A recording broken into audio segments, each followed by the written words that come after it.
A man was shot dead during an alleged confrontation with the police along the Osborne Store Main Road in Clarendon Tuesday afternoon. An illegal firearm was reportedly seized during the incident, the police said. The Independent Commission of Investigation has launched a probe into the incident. The dead man has been identified as 24-year-old Dovane Scarf, otherwise called Tutu, a resident of Osborne Store. Police reports indicate that around 4:10 p.m. a team of 3 police personnel from Clarendon Division responded to information that gunmen were seen at a bar along the roadway. On their arrival, one member of the team reportedly entered the bar, while others gave cover. It was reported that on entering the bar, Scafe was coming in from a rear door. He reportedly pointed a gun at the policeman, who, in fear for his life, discharged his service weapon, hitting the now deceased. Scafe, it was further reported, fell backwards and made another attempt to shoot at the policeman while lying on the ground. Another member of the police party who was outside discharged his service weapon at him.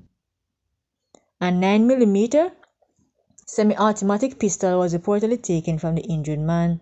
He was rushed to May Pen Hospital, where he succumbed to his injuries. No member of the police team nor any of the patrons in the bar were injured. A man accused of assaulting and shooting at the mother of his child has been taken into police custody.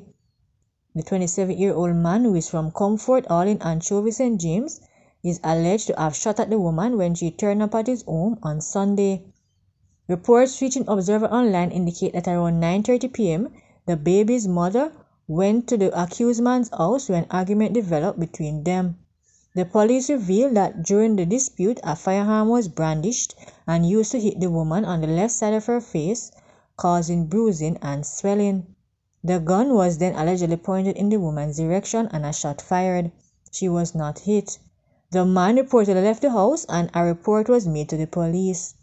A vehicle the accused was driving was later intercepted and he was arrested. No firearm was found. He is being held in custody pending further investigations, the police said.